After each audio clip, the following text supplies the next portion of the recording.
What's up, y'all? We are back with another edition of DNVR Rams Live. Want to start by wishing everybody a happy Memorial Day weekend and a special shout out to anybody out there who serves our country. It's not lost on me that I get to do silly things like come on this podcast and ramble about sports and talk about all kinds of stuff that in the grand scheme of things probably doesn't matter all that much compared to, the sacrifices that those brave individuals make. So I just wanted to shout out anybody who serves, anybody who has relatives in the military. Much love to all you guys, and we certainly should do more as a society to recognize all that you do. We've got a fun show planned for you today. We're going to be kind of all over the place. I mean, it's classic off-season content. I've said that a couple of times, but we're in the heat of it now. 99 days till that week 1 opener against Washington, but not a lot going on in between now and then, at least until fall camp starts. So I thought, going into the last year of the Mountain West as we know it, obviously it's still going to exist, but in the Mountain West as it's largely been known to be, obviously, Utah, BYU, TCU, there have been some teams that have left over the years, but it's been a pretty stable conference, for the better part of the last decade plus. I just thought we would kind of go down memory lane a little bit, try and put together a Mount Rushmore for the Mountain West era. So going back to 1999, I ended up building one for both CSU football and the league as a whole. I'm sure people will be in total agreement with my selections and we won't have any disagreement or anything like that. But I think it'll be a fun segment for you guys at the end. Depending on how much time we have left, might go through a summer to-do list, for some fun things you can do here in Northern Colorado. I've got some things that I'm trying to do. We'll talk the latest recruiting news, so all kinds of stuff to get into.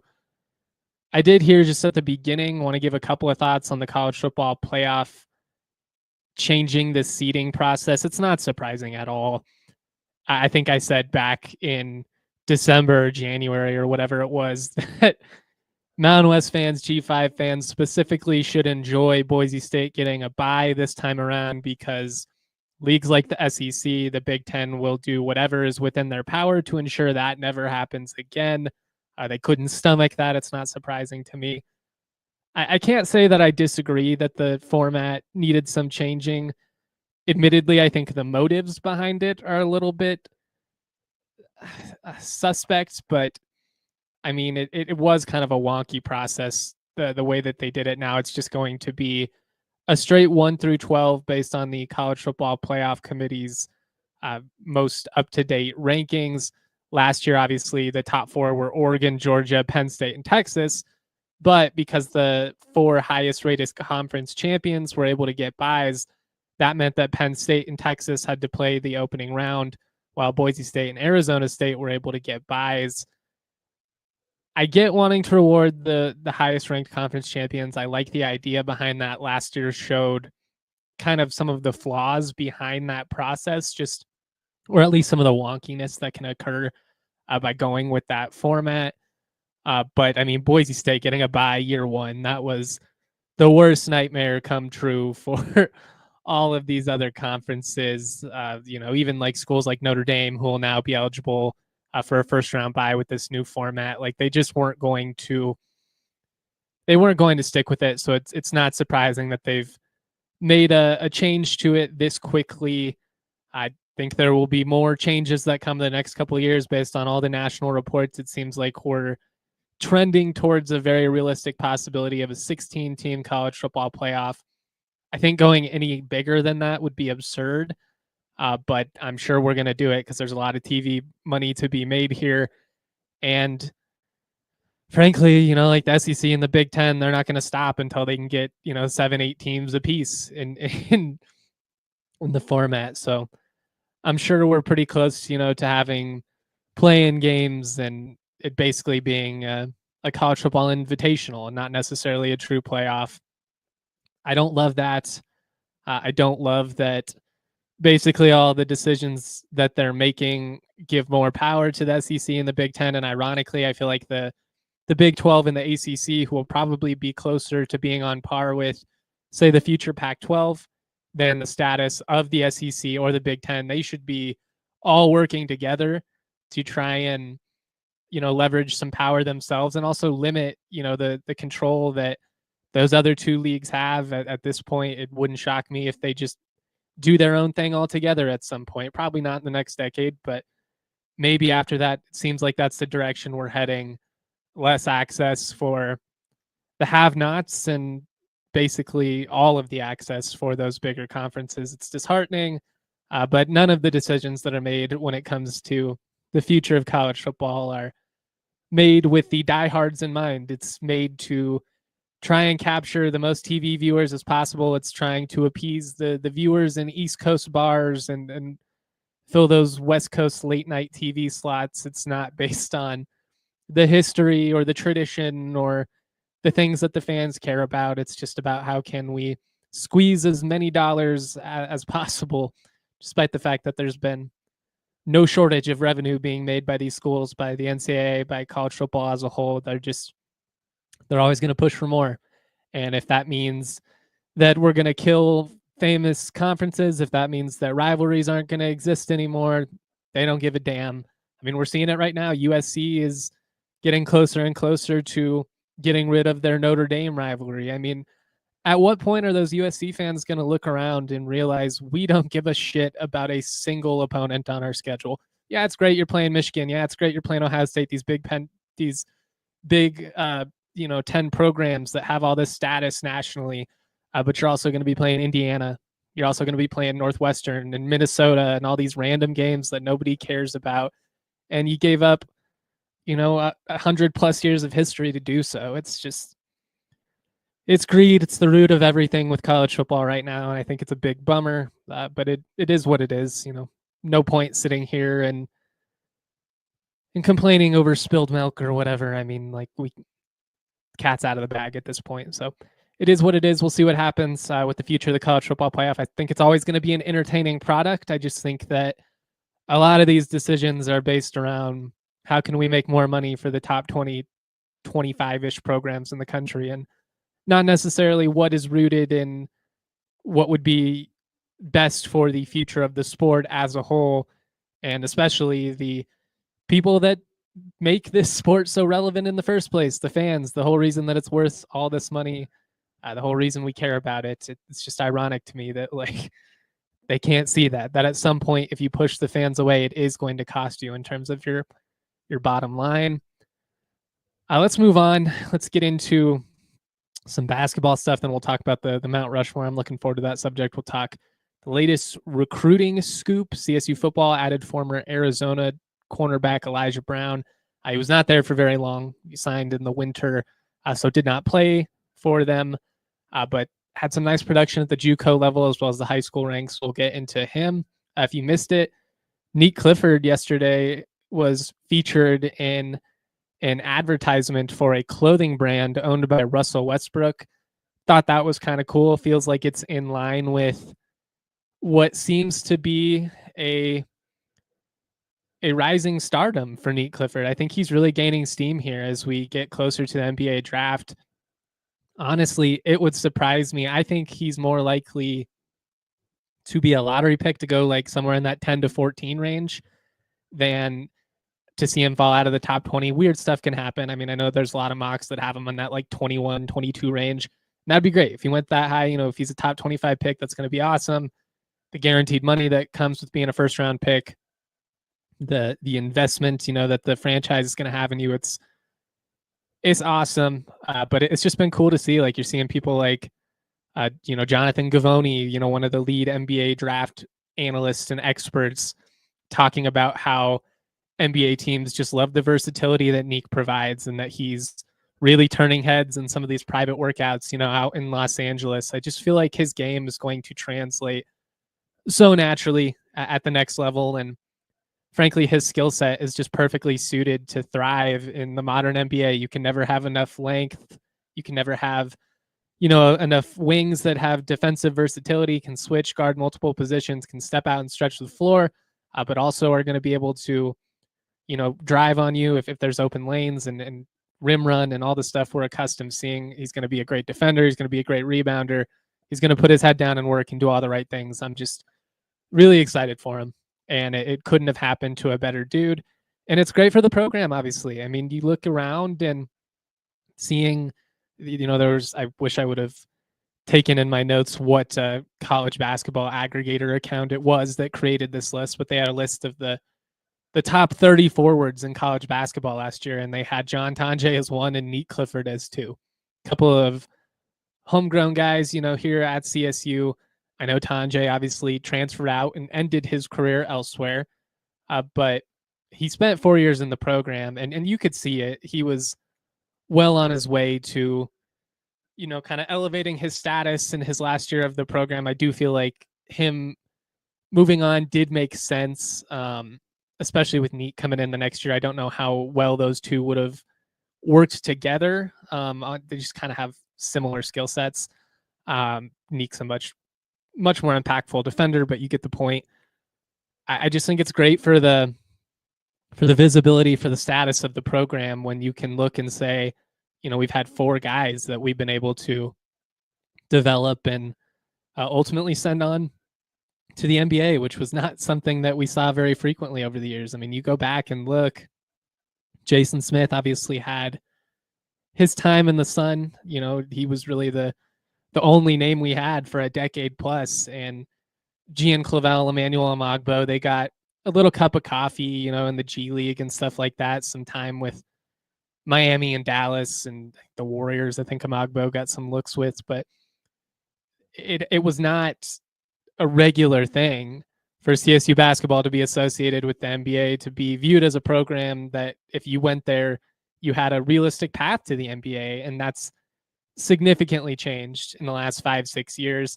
And obviously the hope is that you're able to continue that trend. You're bringing in some guys through the portal this cycle that I think have NBA potential. They certainly have a lot of refinement that's going to be needed. Like, you're going to have to wait for those guys to grow, a lot like what we saw at Nique. I mean, the Nique Clifford we see today is not the Nique Clifford that came over from Boulder, and he deserves a ton of praise for the work that he put in behind the scenes, but also the coaches, I think, deserve a lot of praise for assisting in his development and putting him in position to maximize his game by taking advantage of his skill set. And instead of trying to put a square, through a round hole, they figured out what would work best for him. How can we lean into what he does well and help him improve in some areas where he needed to grow? And that's exactly what happened.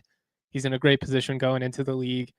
And I'm really excited about what his career could be. I think, him going on and being a guy that starts in the NBA and like plays, on a playoff team or something like that. Like, I just think from a recruiting standpoint, you can't ask for much more than that. It's just the easiest sell if you're a staff, is having that proof. It's not hypothetical at that point. We developed Isaiah Stevens. We developed David Roddy.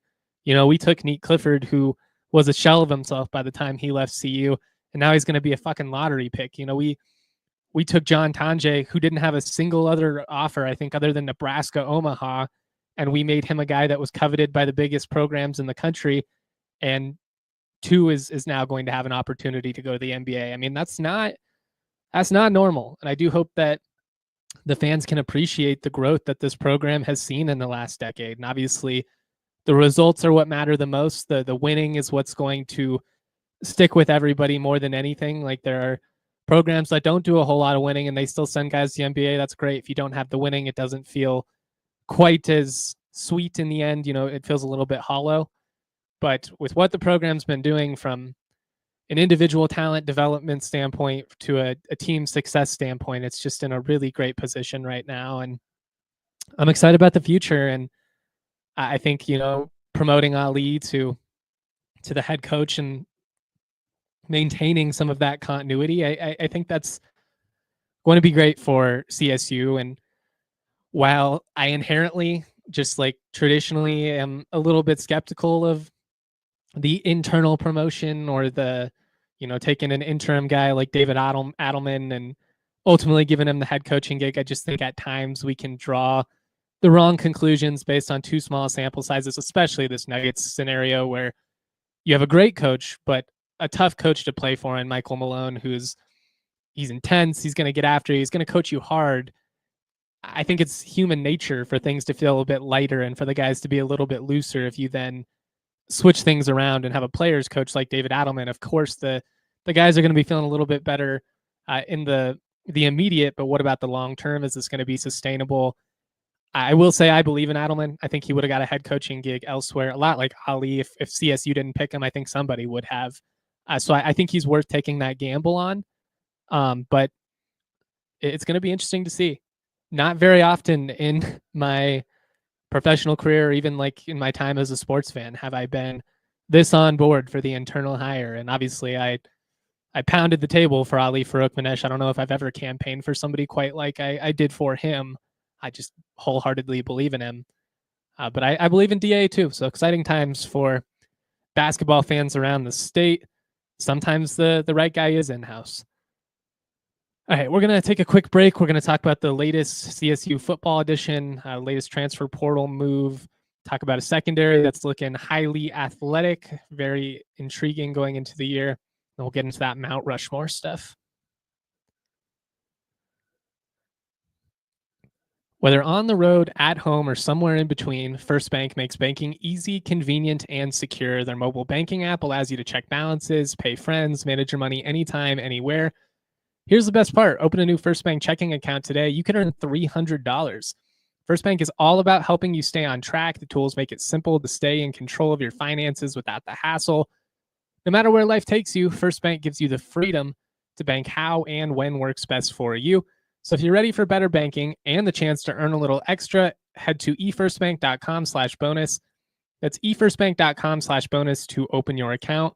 Bank how you want, when you want. With First Bank, certain restrictions and requirements apply. Member FDIC.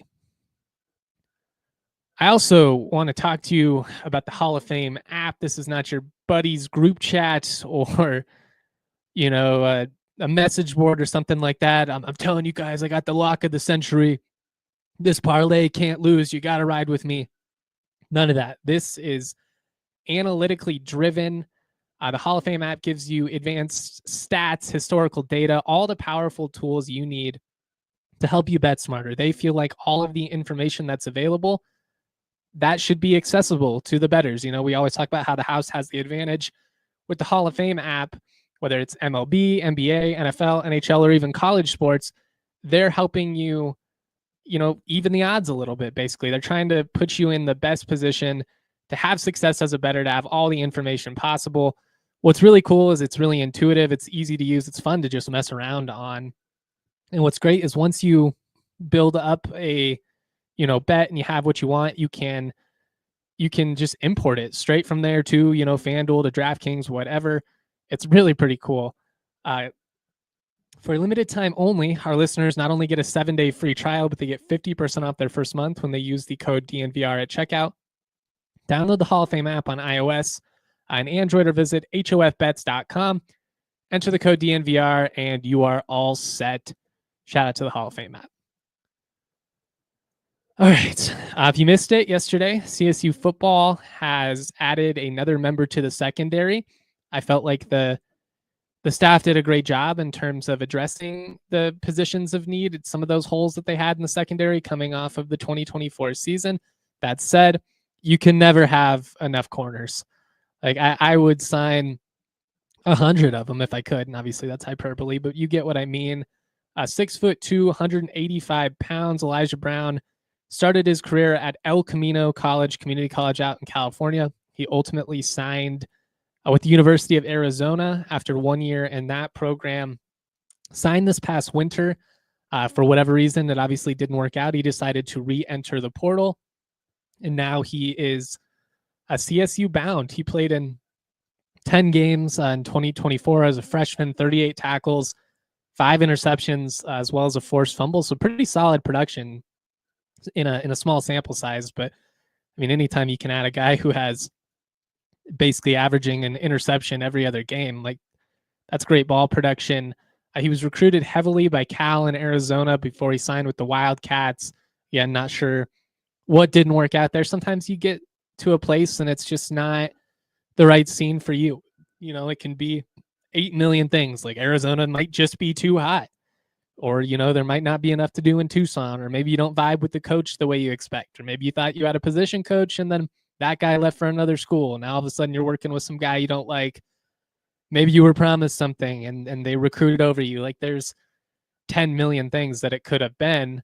But in this modern era, obviously guys have the freedom to move as they please. And fortunately for CSU, this is a situation that works out pretty well for them. You know, kind of watching his huddle, and I try and be really honest about my analysis when it comes to transfers, even high school recruits. Transfers, you've got a little bit more to go off of just because you can watch them competing against at least college age athletes at times. Watching high school huddled tape, it's like, all right, but that kid's about 5'5". What can I really, you know, take away from this?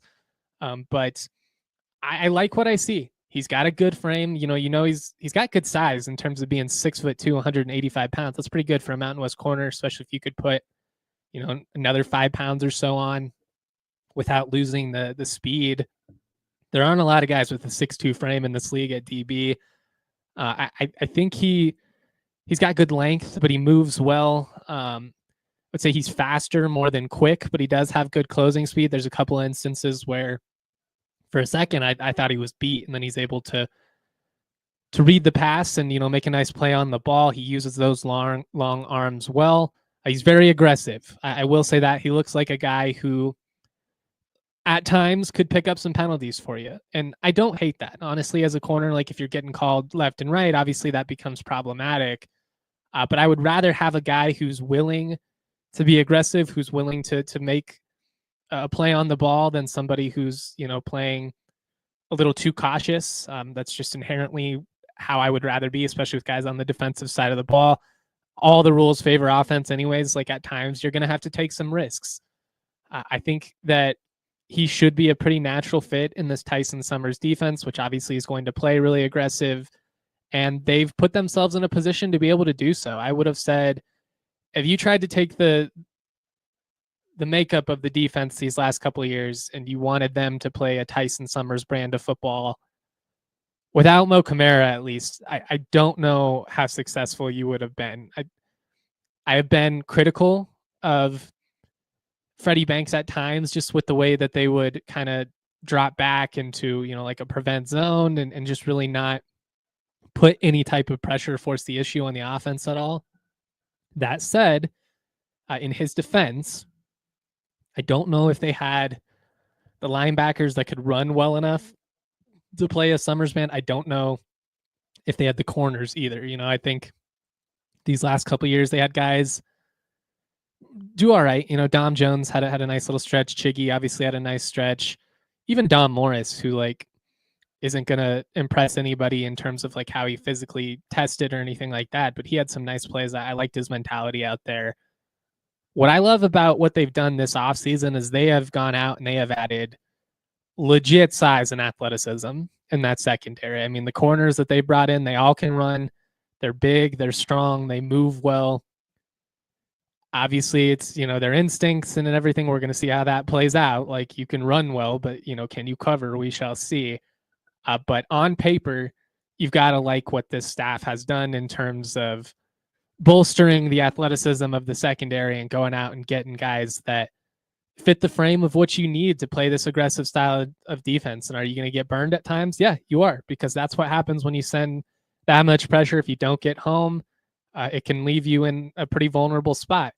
But I think they're going to create a lot more havoc. And I think just having the ability to throw so many different guys out there that have length, that can move like this, it's going to give the Rams some nice options. You know, CD Sticks in the Toyota chat says, love that they have so many options now. I'm with you, man. I just, it's a good problem to have. Now, obviously, you could get into camp and one or two of these guys could decide, hey, I'm not getting the looks that I wanted. I'm not getting the opportunity I wanted. Maybe they end up hitting the portal.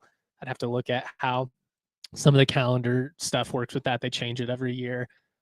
You know, that's a good position to be in, though. You want to have the ability to make guys compete. And realistically, the first year or two of the Norvell era, they just didn't even have the bodies to be in that spot. Like the guys that they had out on the field were out there out of necessity, and there wasn't a whole lot of depth behind them. Now, they've done a good job, I think, from a recruitment standpoint. Obviously, the portal makes it hard to establish the type of ideal continuity that you would have at this stage of the program. Going into year 4 under a head coach, it doesn't mean quite what it used to 15, 20 years ago in terms of the state of the roster, because there's just so much movement. There's just so many transfers now that it's hard to do. It's hard to keep continuity, because guys, if they're not playing, even if they aren't going to have a better situation elsewhere, they'll just get in the portal and they'll dip. But I do think the staff has done a good job in terms of balancing the portal versus high school and getting guys in that you can bring and develop, particularly in the trenches, which is always going to be a challenge for CSU. If you've got a 4-star, 5-star offensive lineman, like they're going to be getting big time offers. Same thing goes on the defensive side. But skill position, you're going to always have some options in the portal, just because there's so many receivers out there. There's so many corners. It's just a product, or it's a matter of getting guys that are going to fit in well to your product. And I really feel like that the staff has done that this time around. And obviously, hopefully things work out with Elijah Brown. I don't know the guy. I don't know anything about him. And I already pointed out that there are a million reasons why he might have left the U of A after just a couple of months within the program. But I think if you're being skeptical, there's something you could say about that, just in terms of, there's probably a reason it didn't work out, so we shall see. I don't want to get anybody's hopes up too high on any of these individuals in terms of what the expectation should be. Once we get into fall camp and we get to see these guys a little bit more consistently, then we can.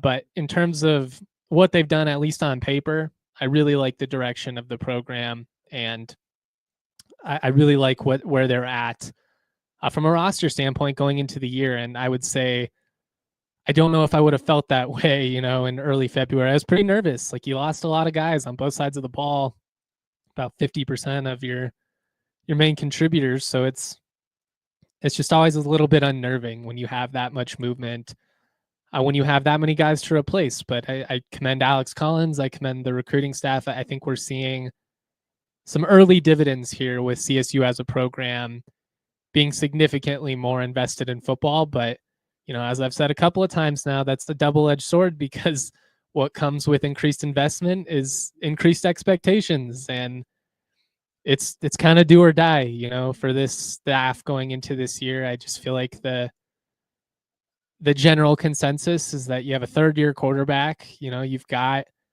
in theory, everything in place for this team to be relatively competitive, to be in the mix for a conference championship, and really anything short of being in the mix there and like beating some rivals and having another, 8+ win season. I think there are some potentially challenging conversations that will have to be made by the administration.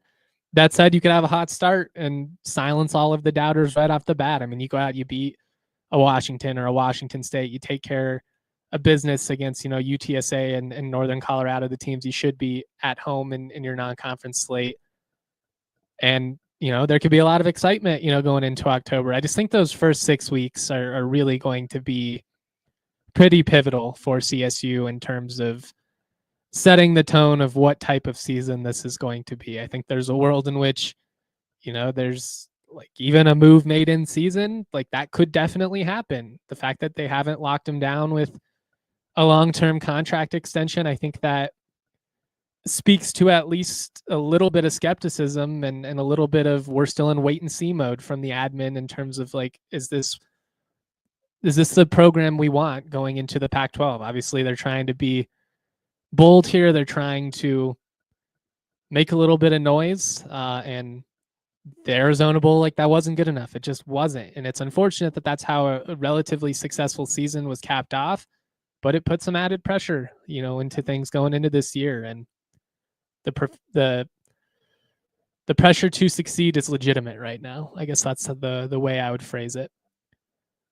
All right, we're going to get into the Mount Rushmore here. I'm looking forward to this. I'm sure I'm sure I'll get some fun responses both on here and online. Let's take a quick break. Let's shout out a couple of partners, and then we'll get into it.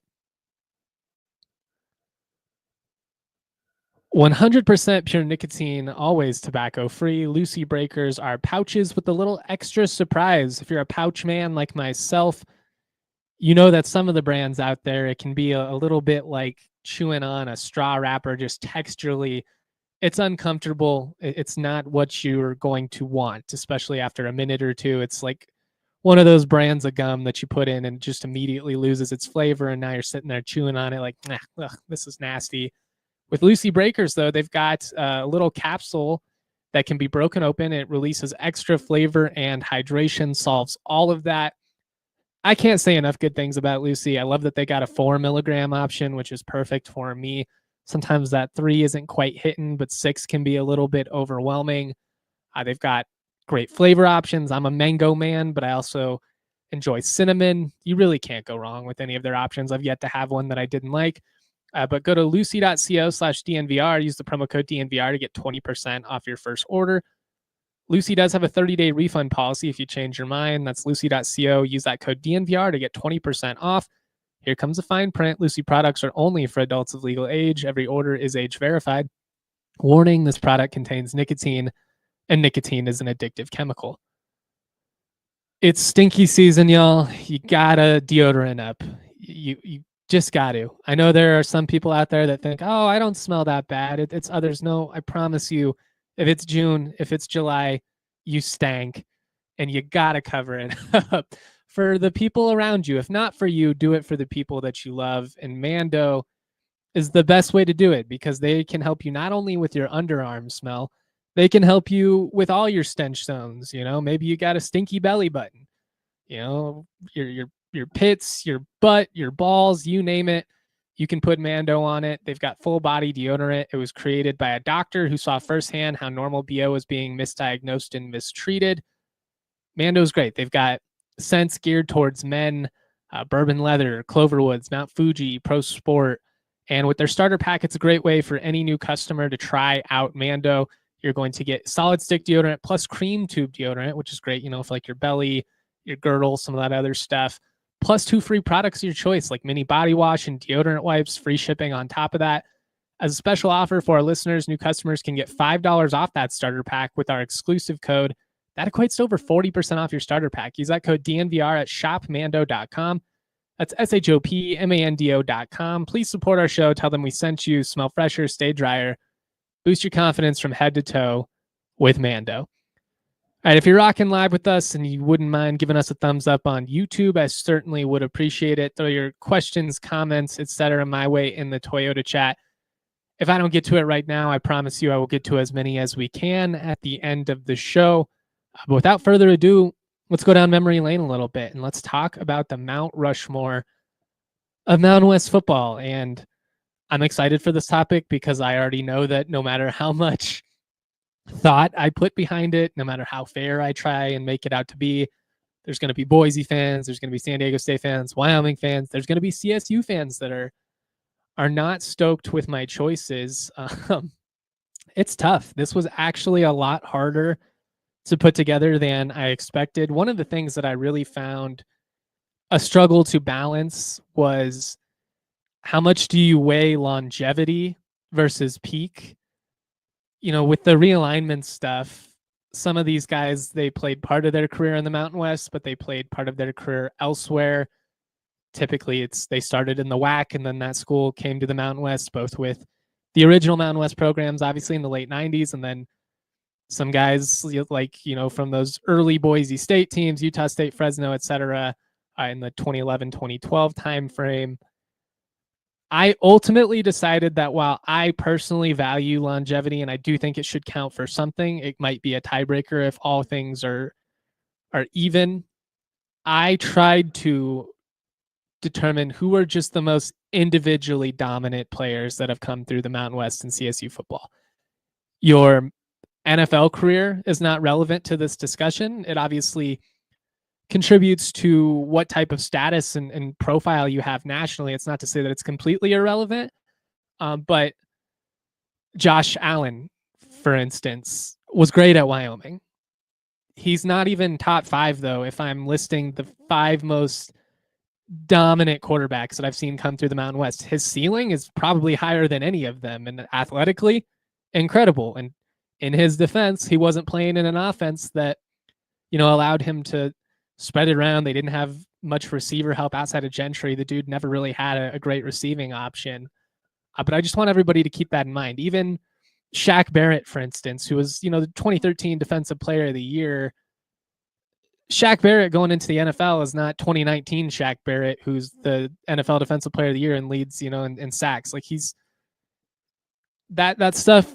It factors into, your general relevance, but I don't think your NFL success is a great argument for saying somebody was more significant at the collegiate level. I think that's kind of what makes college football so fun, is that you had these guys who were legitimately incredible and really had no chance to go on and perform in the NFL. That's not always the case.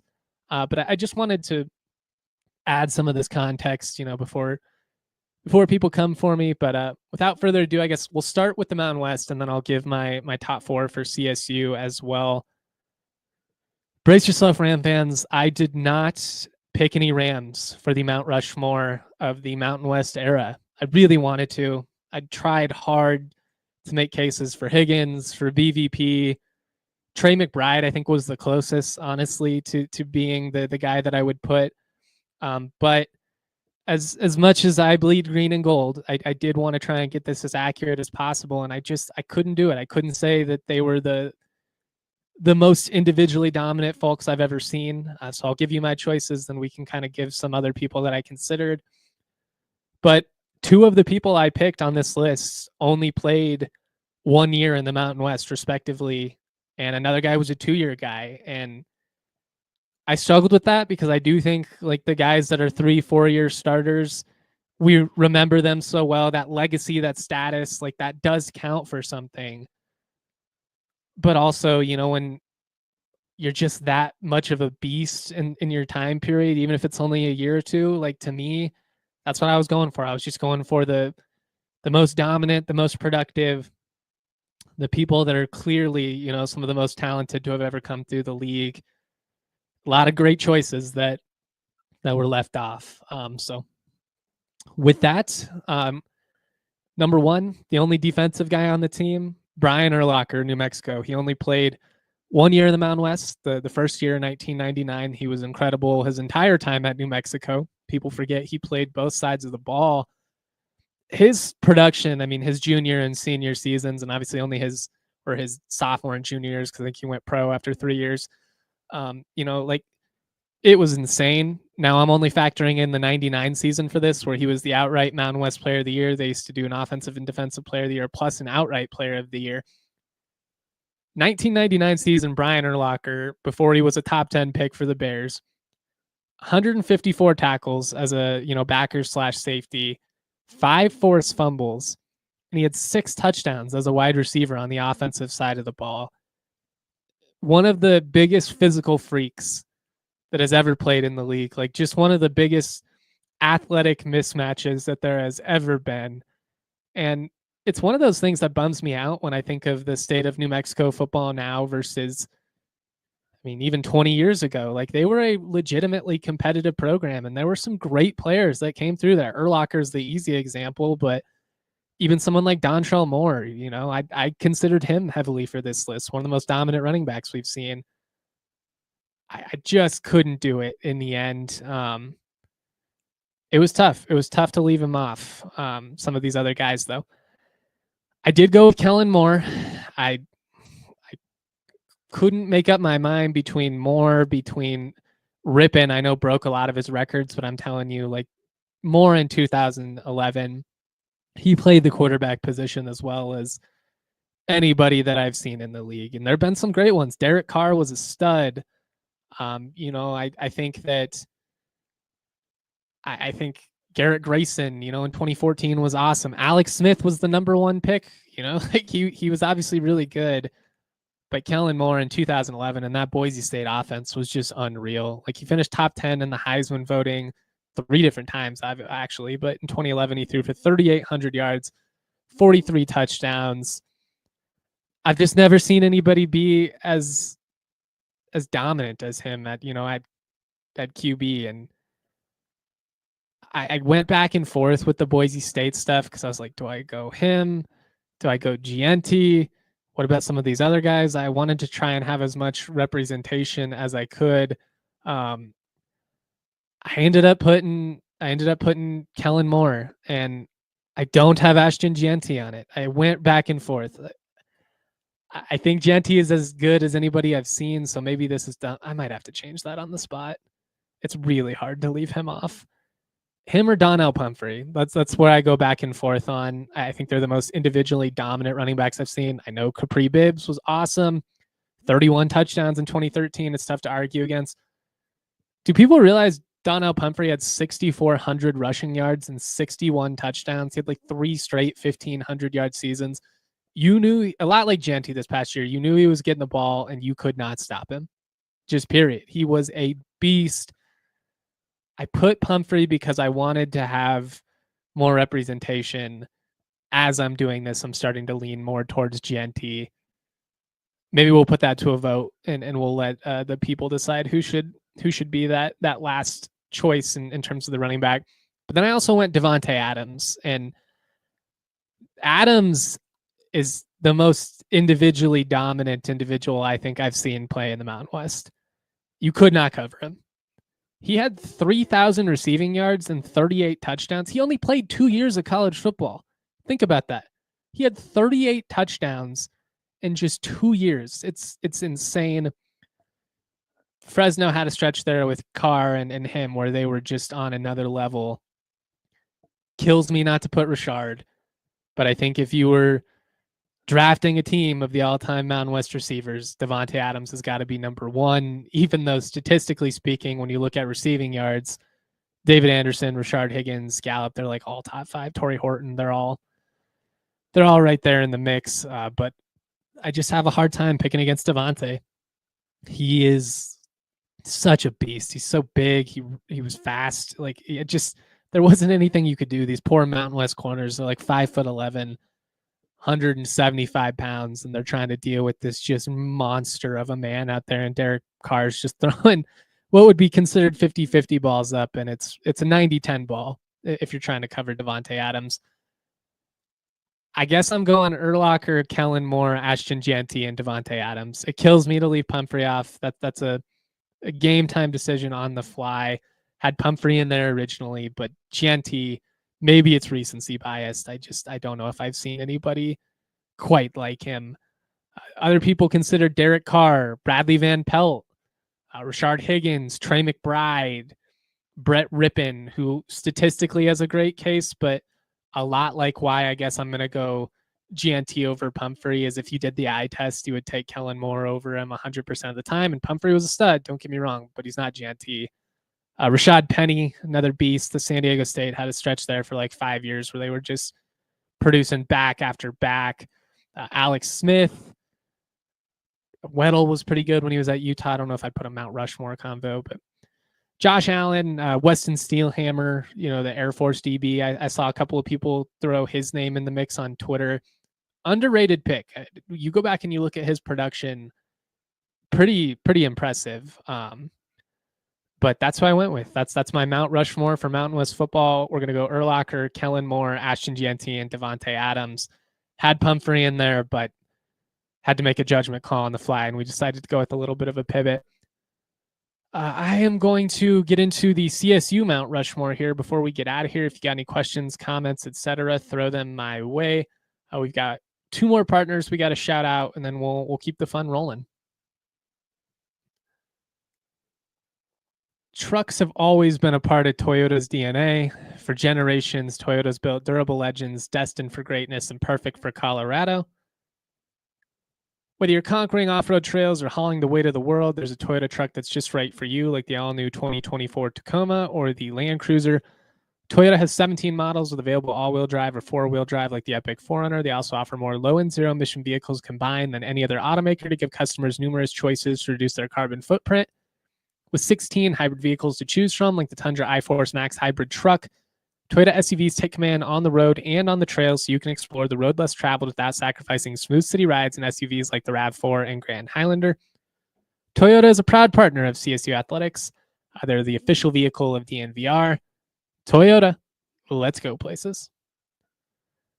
Do you need flavor fast? Order at raisincanes.com or on the Canes mobile app, where every chicken finger is hand battered and cooked fresh to order. I've been craving Canes of late. I might have to make a little run down to the one off of college. That stretch of college is a bit of a nightmare. I won't lie. That Starbucks, it's chaotic. There's a bunch of accidents over there, but sometimes a little bit of inconvenience is worth it if the prize is worth it. And I can't think of a better prize than Raisin Canes. Every crinkle cut fry, it's crispy and perfectly salted. Every Texas toast is buttered to perfection. And of course, every bite isn't complete without craveable Cane's sauce. Are you hungry yet? I definitely am. Dive into Flavor Flav's faves. It's Cane's o'clock. Time to dig in. Raisin Cane's chicken fingers. One love. Shout out to the ad people at Cane's. That was kind of a fun one to say. Sometimes it's a mouthful. Some of these ads can be a mouthful, but Cane's is one I can definitely get behind. Because I didn't put any Rams on the Mount Rushmore, I did want to go through and talk about who would make up the Mount Rushmore of CSU football in the Mountain West era. So you got to remember that a lot of studs played for the team in the 90s, and under Sonny, unless they were on the team in 1999, they are not eligible for this Mount Rushmore. Obviously, same goes for the 80s and before that. I'll say that 8 million times and I'll still get people that tweet at me like, how are you not going to include Steve Bartolo? What are you doing? Well, he never played in the Mountain West, so that's where we're at. The debate over what quarterback to pick or whether to put two quarterbacks was tough for me. Garrett Grayson, the way he mastered that pro-style offense under Jim McElwain, that 2014 season, I think that's about as well as anybody's played quarterback at CSU. Moses was great. There have been some really high moments. Bradley Van Pelt, though, is synonymous with CSU football. He is CSU football. And I just can't see a world in which he doesn't make this Mount Rushmore. And what was fun for me was kind of going back through and looking at some of his numbers and stuff and his accolades. I mean, he's more accomplished than I think he gets credit for at times. Like, obviously the passing numbers aren't going to be on par with a modern pro style passing offense. Like, his ability to impact the game as a rusher was a significant part of what made him so dangerous. But I mean, he was a 2-time Mountain West Offensive Player of the Year, which I honestly did not realize. I knew he won it one of those years, but I did not realize he won it in 2002 and 2003 before Alex Smith won it in 2004. I think when you look at the moments he was a part of, just in terms of big rivalry wins, and obviously the quote after the 2002 Rocky Mountain Showdown is something that will live on forever. That was the sorriest number 6 team I've ever heard or ever seen. The head spike off of Roderick Sneed's helmet as he crossed the goal line, like that's the type of swagger and mentality that makes us all in love with this game. Like, it's just, I wish there were more guys like Bradley Van Pelt that would wear their hearts on their sleeve and not, go out and say what they think is the politically correct thing, like play with some passion. The only guy that we've had in the modern era that I think had even a little bit of that energy is Trey McBride. And to me, Trey McBride is a very easy choice for this Mount Rushmore. Won the Mackey. So, I mean, only had 2 individual award winners, him and Greg Myers. So that makes it an easy distinction. He was a multi-time first-team all-conference player. He, a lot like what we said about Genty, a lot like what I said about Devontae Adams, he just was unstoppable. You knew exactly what CSU was trying to do, and he was still going to finish the game with like 12 catches for 120 yards. Now, in the red zone, there were some struggles. I think that was more about Adazio's inability to scheme some stuff up. I think it had more to do with coaching issues than Trey McBride. But I just I loved watching him play. He gave me so many flashbacks to the BVP era with the aggressiveness that he played with, just the mentality he brought. If I had 22 Trey McBrides, I might lead the league in penalties, but we're not getting punked by anybody, anytime, any place. And those guys are probably my two favorite players in program history. I mean, there have been a lot of greats. Rashard Higgins, who I've got on the Mount Rushmore as well. As somebody who grew up obsessing over David Anderson and frequently argues he gets overlooked in the CSU receiver conversations. You know, we talk about Preston Williams and Gallup, and people bring up BC, obviously, and there have been a lot of great receivers in the last 5-6 years. I guess more like 10 years now. The years are really flying by, but David Anderson was legit. He's my first honorable mention for this. I did go with Rashard. He is the Mountain West all-time leader in receiving yards with 3,649. 239 catches. He's second all-time in receiving touchdowns at 31, trailing only Devontae Adams.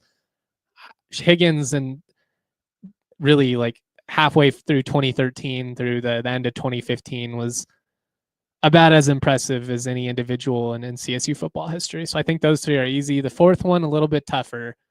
I went Shaq Barrett. He was the 2013 Defensive Player of the Year. Grayson was the 2014 Offensive Player of the Year. But I think Shaq gets elevated because of the way that he individually impacted that New Mexico Bowl against Washington State, which is just still one of the craziest college football games I've ever seen, and still one of the coolest examples of just perseverance. Like, you strip a guy, they review it, they rule that his knee was down, fine. You want to know what? I'm just going to do it again the very next play.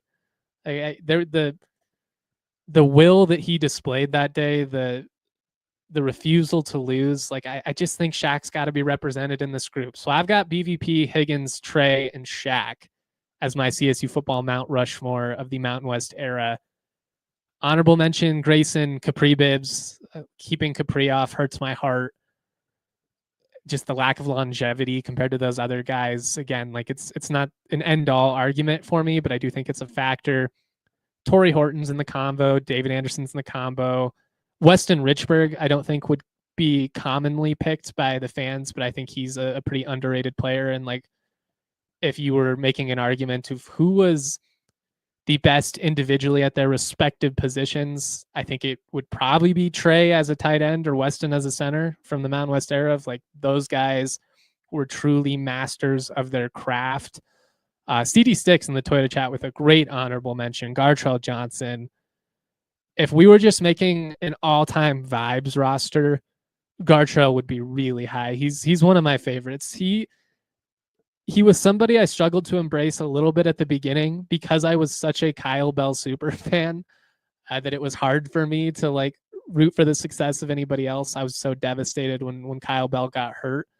But I mean, he won me over so quickly, rocking the crop tops. He'd have the visor, dreads flowing. Not the fastest running back CSU's ever had.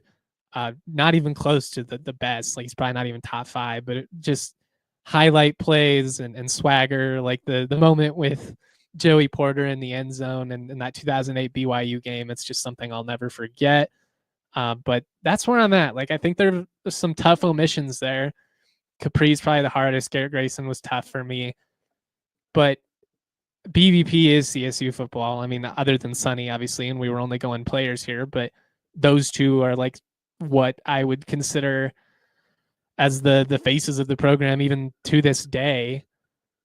Higgins and Trey, like, tough to argue against those two. And then to me, it really came down to Shaq or Capri, and Capri's season was incredible.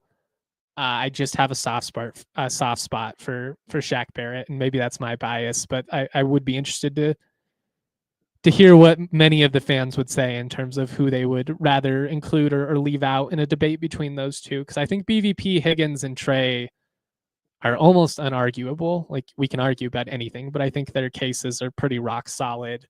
That 4 spots where it gets tricky. Same deal on the Mountain West side. Like, well, if I include Pumphrey and Jeanty, then I'm omitting Devontae Adams, and I can't do that. It's tough. It's tough to get it right. It's what makes it fun.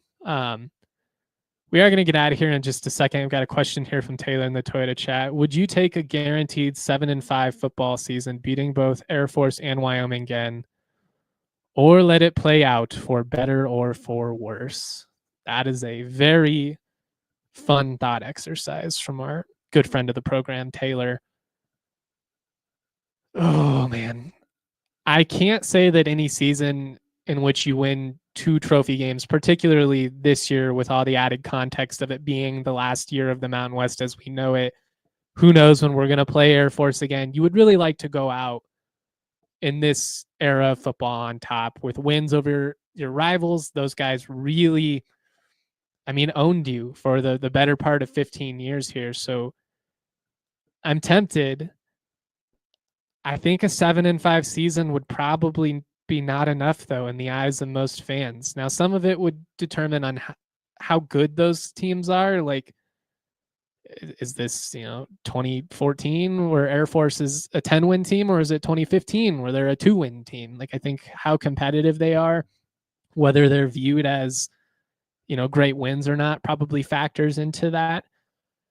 I think I gotta let the dice roll. I think anything short of competing for a Mountain West championship this year is going to feel relatively deflating. Like, there's a lot of factors that could go into that, injuries, like obviously there's context that would go into that debate, but I think the bar's got to be higher at this point, right? Like, I think every year you should be expecting to beat Air Force in Wyoming, and the hope is you get to a point where that's not considered so surprising as it was last year. Like, that should be the standard. There's no reason that we should be going decades with like 1 win or no wins against our front range rivals. There's just no reason for that from a facility standpoint, from an investment standpoint, even raw talent on the roster. Like, if you just compared the raw talent of players in CSU through all those years that they were getting beat time and time again by Air Force and Wyoming, like, it made no sense. The amount of times you could have made an argument that CSU had either the best offensive or defensive player in the league, sometimes both at the same time. It makes no sense whatsoever that they've had these struggles against these programs. Like, I guess I just would like to get to a point to where beating those teams doesn't feel like, oh man, we did it. And it's like, well, yeah, we should have beat them. Like, did we get to double-digit wins or what? CD6 says he'd sacrifice the Air Force game for an extra win or two. I think I'm more in line to go with that type of thinking. Like, I think a 9-win season, maybe you lose to Air Force, but a 9-win regular season where you make the Mountain West Championship and you beat Wyoming, I would take that over a 7-5 or even an 8-4 like last year, where you beat both of them, but ultimately fall short of your greater goals there. Like, I really do feel like third-year starting quarterback, where you're at, so much uncertainty around the league. The hope this year needs to be a Mountain West Championship game appearance, and you got to at least come close. Or I think it's going to be kind of a tough spot with the admin trying to sell this program. Like, you've got tickets to sell. There are big hopes going into the Pac-12. Admittedly, I think some of that is unfair to this staff, but it's a results business. It is what it is. Coaches have pressure, and there are a lot of factors that work against them, but it doesn't matter. Like, you get paid a lot of money to win, and if you're not winning and if you're not beating the teams that the fans care about and that are going to determine what type of legacy you have, it just really doesn't matter. We saw with Bobo, they had 3 straight 7-5 years, but they didn't beat anybody that was worth a damn. They didn't beat the teams that matter outside of 2015. And you gotta step up, and you gotta strike while the iron's hot. And you've invested in the program. You've got talent. Like, if you can't win with this group in a league that is competitive, but I don't feel like it's going to be 2014 Mountain West where you've got 4 10-win teams or whatever it was, or even some of those mid 2000s, Mountain West eras where you've got like Utah before they leave, and TCU, Andy Dalton and Tank Carter and BYU. Like, it's a good league, but there's pretty good parity. And with what CSU is invested in this program, it's kind of now or never. Like you got to strike now, or you run the risk of being left behind. And we talked about at the beginning of the show, but all of the decisions being made when it comes to college football are what's in the best interest of leagues like the SEC and the Big Ten. And if you're not a Boise State, if you don't have that national relevance, could be a pretty scary spot for you over the next decade or so. And even if you are, like, there are no guarantees, but you just got to try to do everything within your power to be in that, whatever the list ends up being, 75-ish teams that are like the future of college football, if you will. So we're going to go to overtime. If you are watching on TV, head over to thednvr.com. If you're watching through other formats, you should be just fine.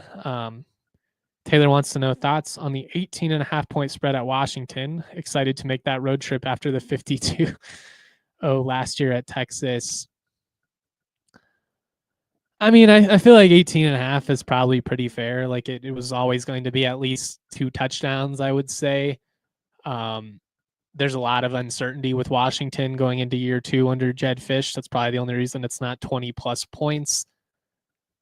I'll have to dive so much more into the Huskies as we get closer to that matchup. It doesn't feel like it's an impossible game. Like, it doesn't feel like you're going to the big house. It doesn't feel like you're going to Texas to face that team last year. I do expect a much improved Washington team. I think they'll be better than what we saw last year. But Washington and Washington State, just because of the portal and all the roster movement they've had these last 2 years, are pretty big question marks going into the year. Like, you could see a world in which those teams are 8-9 win teams, and like, I don't think it would shock anyone if they finish sub 500 and miss the postseason. Can you take advantage of that if you're CSU? Like, you have your quarterback back, you've got some continuity, you've got some talent at the skill positions. It would do so much in terms of good faith with the fan base if they were able to represent well and win some of those big games. Like, I think ultimately the hope is probably at least 2-2. You can't lose to UNC, period. If you lose to UTSA, you better beat Washington State, and vice versa. 3-1 would be awesome. If you somehow go 4-0, then the possibility of like being ranked going into the league slate could be on the table. So I just think that first month is going to be so pivotal for CSU football in terms of the direction of the season. And obviously a hot start would just do wonders in terms of limiting distractions and not having the players and coaches to have to deal with the questions from dorks like me about, do you feel pressure, given the slow start, and we all know how it goes. If you don't win, it's when the chair starts getting hot. So big season coming up for CSU football. It's crazy to me that it's the last year in the Mountain West. It's really all I've known.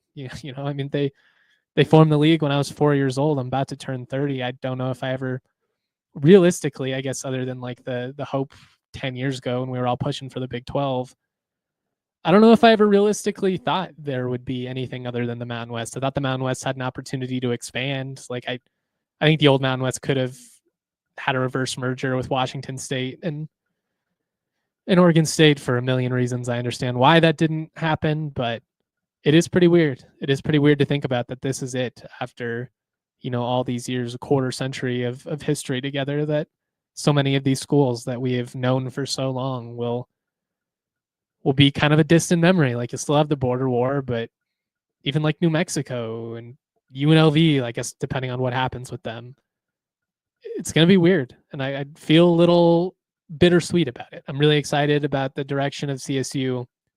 I think very clearly the Pac-12 is the side to be on if you're looking at the futures of those two leagues. But it is a bit odd. All right, that's all I've got for you guys today. Shout out to everybody for rocking with us.